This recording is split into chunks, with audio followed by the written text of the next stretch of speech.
Hi, guys, and welcome back to Confessions of a Wannabe It Girl. If you have gut issues, skin issues, or you're just feeling like you are not at your optimal health, maybe you've been thinking about getting off birth control, you've heard not the greatest things maybe about some prescription medication, this episode is for you. We are joined by Meghan, who is a holistic health coach.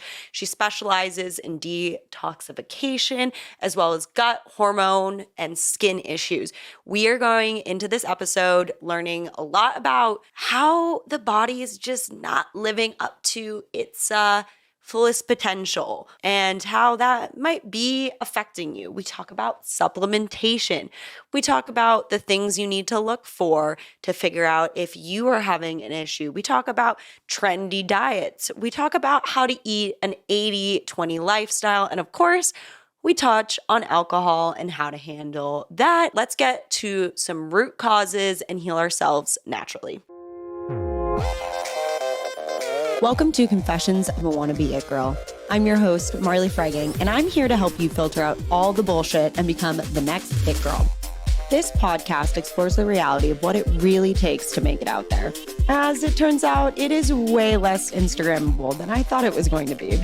I'm still very much a work in progress, but there's simply nothing else I'd rather be doing than chasing my dreams. So let's learn from my mistakes and work together to achieve our dreams with more confidence, clarity, and direction. Let's get after it. Well, hi, Meghan. Thank you so much for joining us today. So excited to have you. Thanks for having me. So excited to be here, and I'm excited to dive in. Yeah, so we're going to definitely talk about holistic health. You're a detoxification expert. You specialize with guts, which I feel like is the most trendy topic for us to talk about, gut health, hormone and skin specialist. So how did you end up in this line of work? Yeah, very atypical path. I grew up in Montreal, Canada. I went to college in the States. I went to Cornell, and I was on a very, overachiever. So I'm definitely a self-proclaimed overachiever and was on that path. I worked for a hypergrowth tech startup in San Francisco and New York.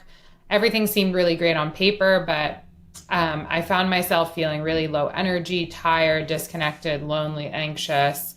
When I graduated from college in 2013, I saw a naturopath who changed my life. He's still a mentor of mine today. And I really set out to change my own habits. And I really just became obsessed with studying and practicing holistic health and healing. So in my free time, I was seeing teachers, reading books, seeing healers, going to events, listening to podcasts, and really anything that I could get my hands on. And since starting that journey, I fully eliminated all my digestive issues. I rebalanced my hormones holistically and went off birth control. I eradicated all my acne that I had at the time and unearthed clear, healthy, glowing skin. I reduced all my inflammation. And through that whole journey, I really realized at the end of the day that I wanted to share what had made such a tremendous impact on my life with others and really make an impact on the world. And so I had started a new venture capital job in California back in early 2021.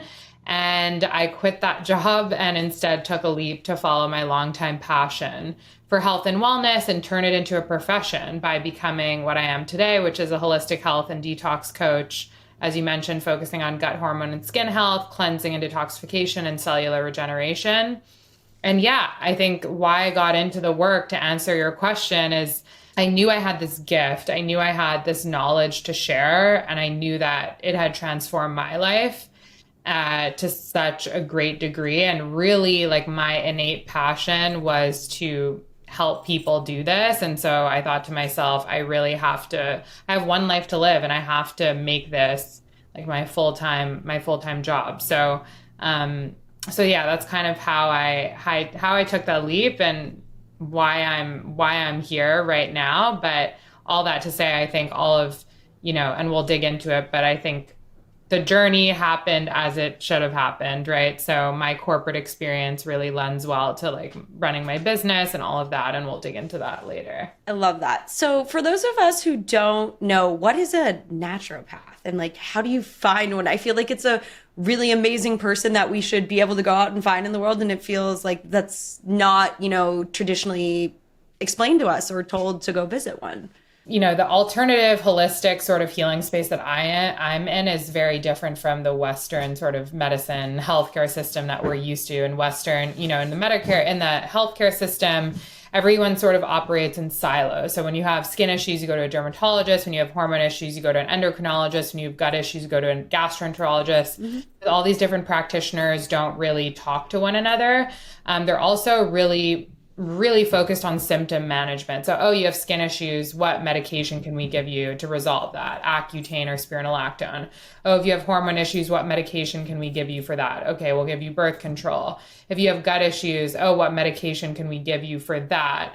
If you have stress, what medication can we give you for that? Maybe we'll give you a Xanax. So really focused on symptom management, whereas naturopathic doctors, functional medicine doctors, holistic practitioners like myself, we're really focused more so on root cause. So what is the root cause of all these physical symptoms, and how do we resolve the root of the issue to then resolve the physical symptoms for the long term, right?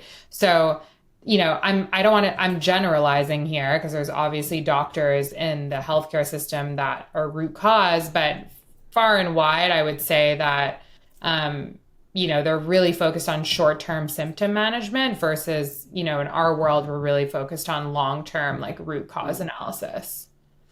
So back when you were working in the world of tech and venture capitalist, were you a very healthy person? Did you think you were healthy and you actually weren't internally healthy? How did your road start to unfold? Yeah, so I grew up in a healthy household. My dad was a marathon runner. My mom was a triathlete. My parents really valued having like nourishing home cooked meals, spending a lot of time in nature. So I grew up, my dad actually, well before he had me, was in the 60s, was a macrobiotic vegan. He lived in Laguna Beach for 6 months and like opened a health food store in Montreal, where I'm from. So I definitely get it from my parents. And I think I went through, though, the trajectory of not being as healthy. I was in a sorority at Cornell. I drank a lot of alcohol. I alternated through cycles of restriction and binging, late night eating. I would say my default was always to be healthy, but I sort of strayed from that at certain points of my life. And then, moving into the corporate world, of course, I was very healthy, and I definitely felt that I was, but I still struggled with different physical symptoms. And through like my healing, a lot of the modalities that I was exposed to are what I incorporate into my practice today. So yeah, it sort of ebbed and flowed over the course of my life. But I think just growing up in the household that I grew up in, I really feel like I do default to, and have always defaulted to, being a healthy person, and kind of grew up in that environment for sure. So you're in the corporate world and you're going and you're doing all the things. And like you said, your life looked perfect on paper. And then you, once again, come back to your grounding and finding your health. How did you make the transition of, leaving the corporate world to do this? We talked with a lot of entrepreneurs, and it's kind of a scary leap to like leave something that's so, 9 to 5, figured out. This is when your paycheck is coming. Like, How did you handle that mentally, emotionally, spiritually, financially, all the things? Yeah, totally. So I had been passionate about health for really as long as I can remember. And when I was in the corporate world, I continued to feel this inner urge or desire to pursue this passion, even just to like sign up for a course or, but I kind of suppressed it for years and years because I was such an overachiever. And so like I had created this path in my head of what I should do that I wouldn't let anything kind of distract me from that. And then on New Year's Day, or a couple of days after New Year's in 2021, I had started that venture capital job, and I felt really empty. Like I had gotten this dream job that all these, Harvard and Stanford MBA grads were applying to. I didn't even go to business school, and I was like in the job, and I was so miserable. And I had an awakening of sorts, and it involved different coaching sessions, but ultimately realized that I had felt a certain tremendous amount of social pressure to fit into a mold, and to live by certain people's expectations of me. So I had gone to an Ivy League school. I was a self-proclaimed overachiever. I had a lot of people around me that were in the corporate world, and I felt like I had to follow a very specific path to be successful. And the fear of the unknown really is what really paralyzed me. I was someone who was always feeling like I needed to be in control of everything. And I think the unknown of like what that leap would look like just paralyzed me from taking action. And I finally realized that the people close to me that I thought were putting pressure on me would really love me no matter what. And all I really had to do was kind of use fear as a compass. I think we typically tend to move away from fear, but what I've learned through the process is that as long as you use fear as a compass, it's probably bringing you in the direction that you should go. And really to trust my intuition and really just believe in myself at the end of the day, because I've sort of strived for excellence in everything that I do my whole life. And so if I'm passionate about something, like what would make this different, right? So that's kind of what led me to take the leap. I would say, mentally, emotionally, spiritually, there's always like ups and downs throughout the journey of being an entrepreneur, a solopreneur. But the two mantras that I swear by are really, that I think will help the audience, whoever is listening, is really like listen to your intuition. You kind of have this shadow voice inside of you that you might be suppressing. You tell yourself, oh, this isn't a viable path. I can't do this. But even though it might be scary, your inner knowing, your gut, for lack of a better word, will never lead you astray. And it will lead you into the right direction. And the last thing is don't really run away from fear. Use it as a compass, right? So fear and discomfort is good. Being comfortable is boring. So, you want to go towards the fear. You want to let fear be your guide. And really all you need to get through is those walls of like self-doubt, limiting beliefs, and so on and so forth. And yeah, I think I just encourage everyone who's, considering a transition like I made.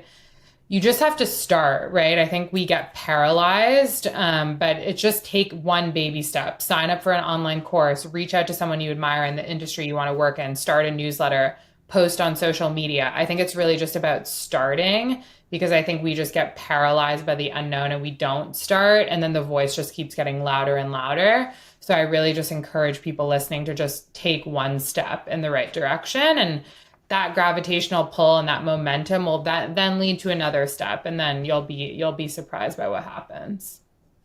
Yeah, I love what you're saying about, trusting your gut. It's kind of a cute term to bring up in your line of work. And so speaking on gut and like health issues, you see a lot of people. And I'm curious if there's something that kind of seems to come up often. Is it like the gut issues, the skin issues? Why do you think this, whatever, if there's an issue, comes up so often? Yeah. So you're right. I see a lot of different issues, but really they're all usually connected, right? So we talked earlier about, whole body health, and all of these symptoms are just physical manifestations of internal imbalance, and they're all very much interconnected. But yes, more often than not, I see a lot of inflammation, a lot of like inability to lose weight or unexplained weight gain, a lot of low energy and fatigue. And then more symptoms wise, I see a lot of skin issues, acne, psoriasis, rashes, eczema, all of the above, a lot of acne, a lot of hormonal imbalances, specifically with women, a lot of women who are on the pill or on birth control and are looking to transition off and rebalance their hormones holistically. And then a lot of digestive issues, bloating, gas, irregular bowel movements, constipation, burping, all of the above. I see it all. And then a bunch of other things as well. And again, they're usually all connected in some way. But those are the most common issues I see. And oftentimes when I see one, I'm usually seeing two or three or more of these issues because they're all connected. So, yeah, I think they're all, almost every single person I talk to is like, even if they don't work with me, they're like, yeah, I struggle with one or more of those symptoms that you just mentioned. So, it's very, very common. I wonder why. Like, do you think it's like the quality of the food or like the processed things we inhale and eat or the medication? Yeah. So it is really the toxic overload in the body. And that's really what I focus my practice on is when you live in America, you have to assume that you're being poisoned every single day and that a heavy load is Love it. burdening your system. There's toxins in our food, our clothes, our household products, our environment, or especially as women, our skincare, our makeup, our personal care, oral care, hormonal contraception. We take antibiotics, we take drugs, our water and air are toxic. So we're kind of being like overburdened by this Hmm. toxic load. I would say primarily through food and drink, of course, a lot of processed and refined foods. And because of this, accumulated waste, toxins, and debris are kind of permeating the body and are creating a very acidic environment. And again, that toxic waste matter is at a high level, substances that the body was never meant to detox and get rid of naturally.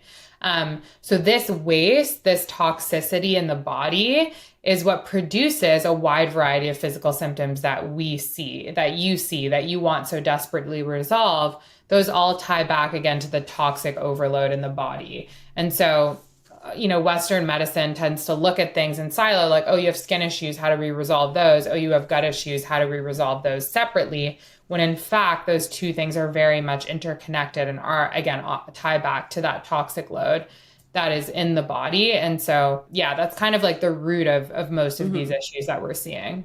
So if you go out to eat with me, what are the things you are absolutely not eating or don't want to touch? I think when I go out to eat, I live by an 80-20 lifestyle at this stage because I'm in maintenance mode, right? Like I'm a Hmm. healthy person, I have no physical symptoms.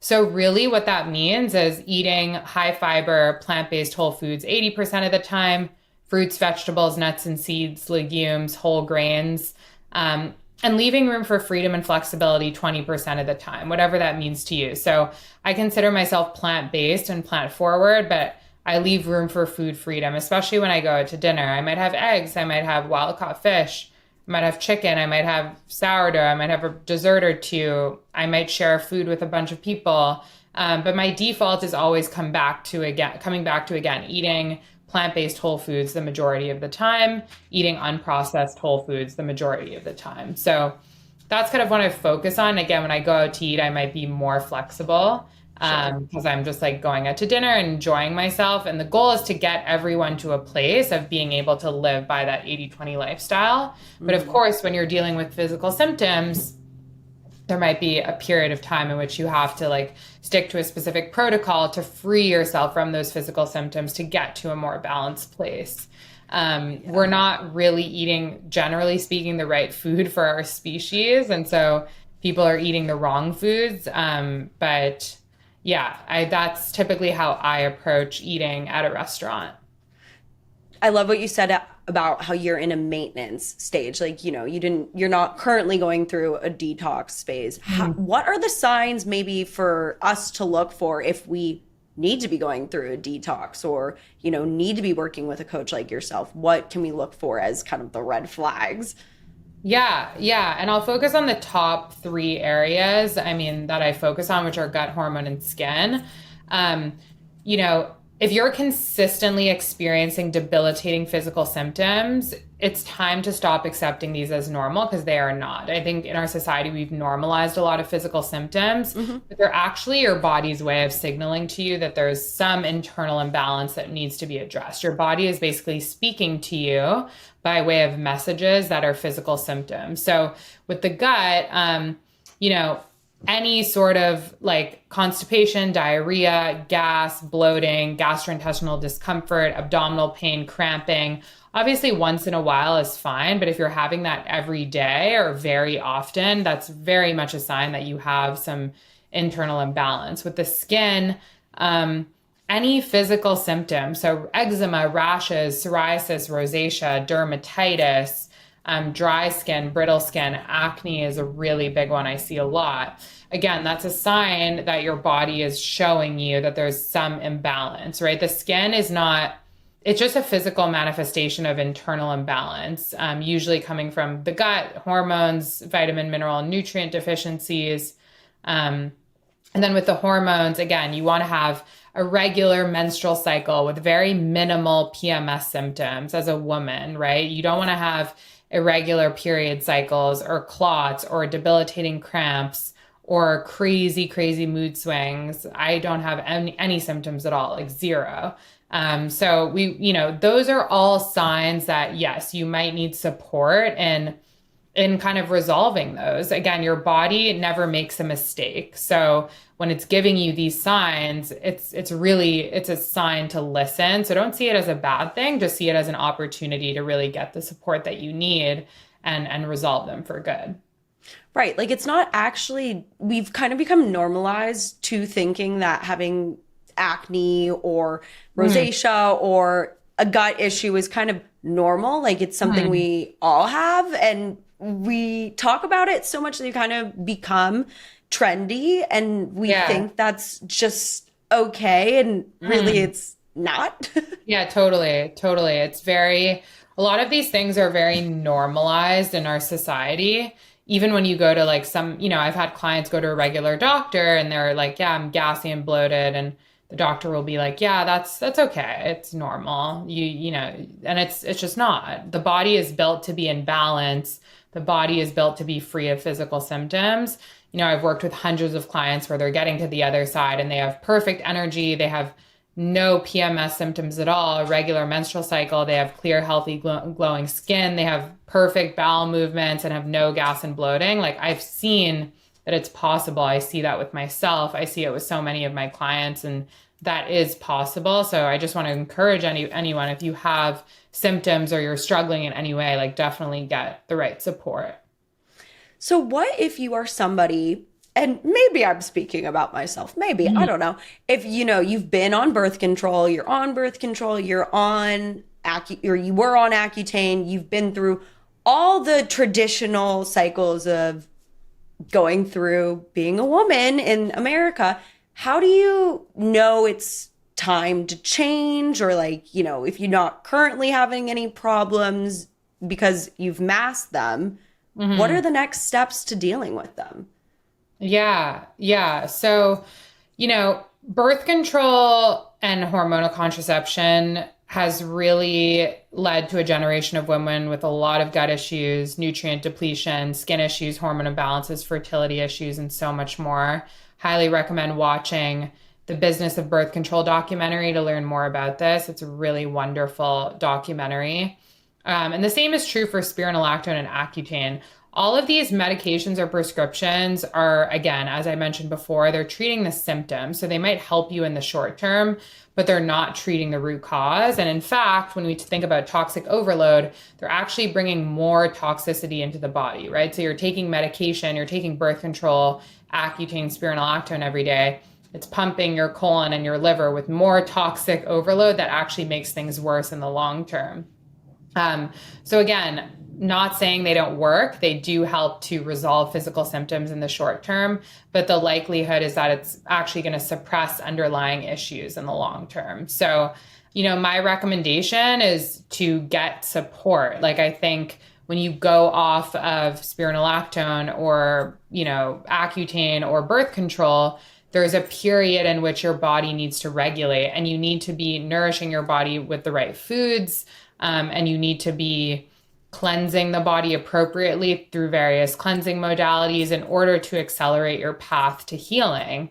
And, a lot of the time what I see is women, especially, they'll go off Accutane or go off birth control, but because they're not getting the right support and they're not eating the right foods or not doing the right things, their symptoms come back, and then they freak out and they go back on it because they're like, I can't deal with the acne. I can't deal with the painful periods and all of that. And so that's really what I focus my practice in, honestly, is helping my clients rebalance their hormones, have the clear, healthy, glowing skin through my philosophy and approach. And so I do encourage, women, if you're listening, if you want to go off these things, you need to get the right support in order to rebalance your body and get through it.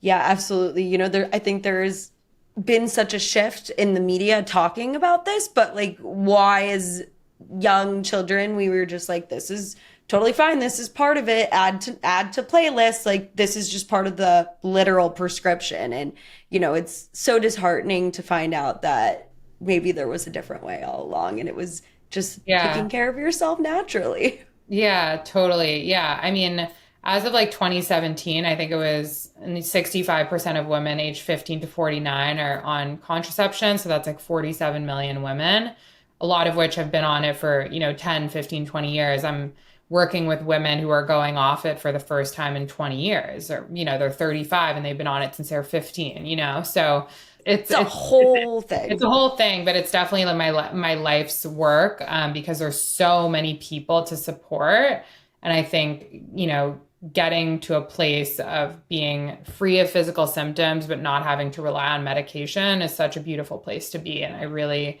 am inspired and excited to support more women and men. I work with a lot of men too through that. Seeing we're talking about all the fun, damaging things out there in the health and wellness world a little bit, I wanted to talk a little bit about trendy diets and there was, a big push. I feel like when I was growing up, I'm a pescatarian myself, to be vegetarian. We're seeing a lot of talk about how eating meat is really healthy. How do you differentiate what actually works for you? How do you actually uncover what diets or trends might really work?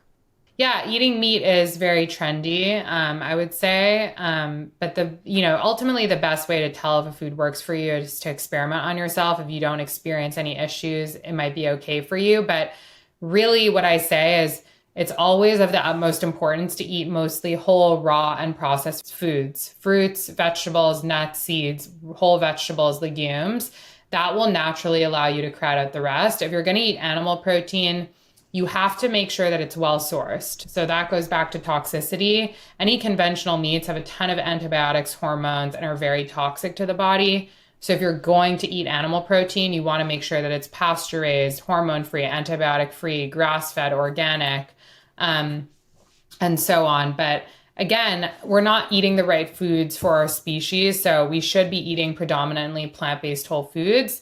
But the modern Western diet is really high in processed and refined foods, processed meats, refined sugars, refined grains, seed oils, and a bunch of other no-name additives, chemicals, and preservatives that human beings were never really meant to consume or digest. So these are really the foods that you should be avoiding. There's always like some new trendy product or thing, but a lot of the time it'll be marketed as healthy, but when you look at the label, it probably has a bunch of no-name ingredients that you probably wouldn't even recognize. When you are not eating the right foods and all the foods you're eating are laden with all these chemicals, your body can't process them. And that leads to that accumulated toxic waste, kind of clogging your key organs and creating that cellular congestion and breakdown over time. So that creates an environment in which all these physical symptoms start to manifest. So take inventory of what you're eating. And I think, all trends aside, focus on just eating single ingredient whole foods that don't have a label. An apple is an apple. It's an apple. You don't need a label on it. And focus on eating more of those foods and crowding out all the packaged, processed, box foods. Again, I love a good snack here and there, but human beings, if you think about nature, we're meant to eat the foods that nature provides to us. So just optimize for that and you'll be on the right track. Not something that's maybe made in nature, but something that's also, I'd say, very much a part of American life is alcohol. How do you handle alcohol consumption? Like, what are your takes? Yeah. So I personally don't drink alcohol. I haven't in probably 2.5 years. I didn't really plan for that whatsoever, but wouldn't change it for the world. It's probably single-handedly the best thing I've done for my physical well-being, but more importantly, emotionally, mentally, spiritually, like the best up level I could have ever experienced.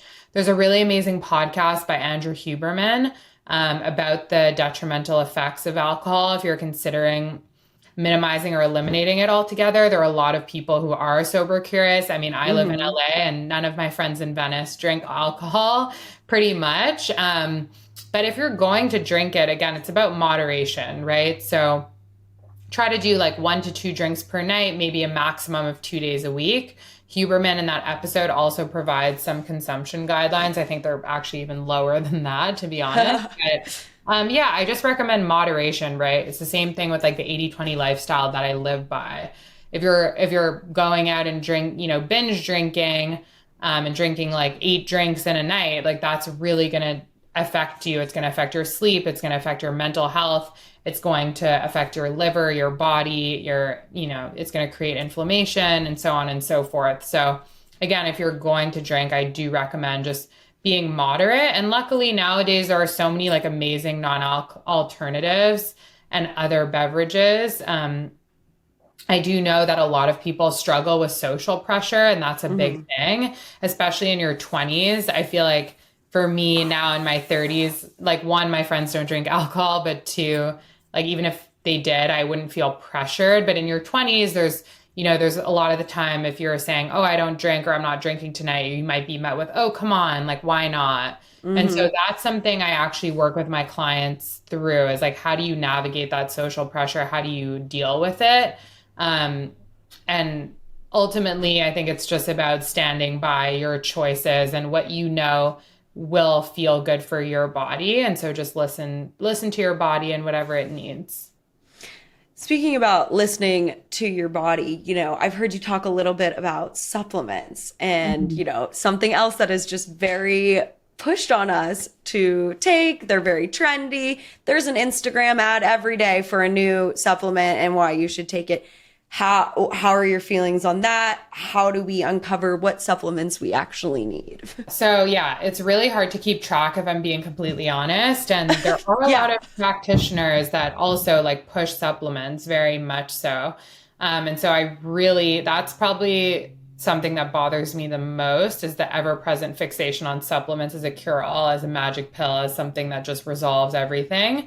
There's the narrative around like when someone's struggling with physical symptoms, it's like, these are the right supplements to fix X, or these are the right foods to fix X. It's not entirely about food. It's not entirely about supplements. Instead, it's really about cleansing the body and allowing it to heal and regenerate from within. Supplements are meant to be supplements. They're not substitutes. So, you need to focus. The body is built to be perfect, and it will come back into balance once you give it the right conditions to do so. And so my job as a coach is to help you cleanse so your body can then heal and regenerate from within and resolve the physical symptoms. When it comes to supplements, the best way to go about actually knowing if you need to resolve a deficiency is to get blood work, right? So get blood work, identify what your known deficiencies are, and then target with specific foods. You're always better taking a food first approach if you can, and then supplement with potential supplements as needed. But this is super bio-individual and unique to each person. So just because this person on social media is taking X supplement, it should not mean that you need to take X supplement. And I think we're too quick to like jump on a supplement because we think, oh, it's going to fix everything, when in reality, it probably won't. I always say a lot of my clients have these supplement graveyards of like 20 to 50 supplements that are sitting in a box that didn't work for them. And my goal as a practitioner is to get my clients to a place where they are free of physical symptoms, but are not taking any supplements. So I don't take any supplements. And I really try to get all of my clients to a place where they don't need to rely on supplements to feel good. That being said, I think, the best thing to start feeling good is to work with a coach if, you're curious about this space. So can you tell everybody where they can find you and how they could potentially work with you as well? Yeah. I love the work that I do, and I really want to support as many people as I can. I have a private practice. So through my website or my Instagram, which is That Plant-Based Gal, you can book a free consultation with me to work with me one-on-one. I have a group coaching container as well. It might be already started by the time this podcast launches, but I will probably do a few group coaching containers at a lower price point. And then I have a book From Within that really focuses on gut health. And my second book, which is launching probably in February, is really focused on cleansing and detoxification, and has 4 different kind of food eating and cleansing protocols to guide people along the journey towards optimal health and vitality. So I'm really, really excited about my second book as well. And then, yeah, I post a lot of content, obviously on Instagram and on LinkedIn as well. So you can find me on either of those social channels. I would love for you to DM me if you listen to the pod and you enjoy it and you need additional support. You can obviously reach out. I really love being super close with my community and, talking to everyone often and doing Q&As and IG lives and all sorts of things. So definitely feel free to reach out. Oh my gosh. Well, thank you, Meghan, so much for taking the time to be here. Yeah, thank you for having me. It was such a pleasure. And yeah, we'll chat soon. Woo! Thank you so much for listening to Confessions of a Wannabe It Girl. Don't forget to rate and subscribe to the show. As always, we'll see you next Tuesday.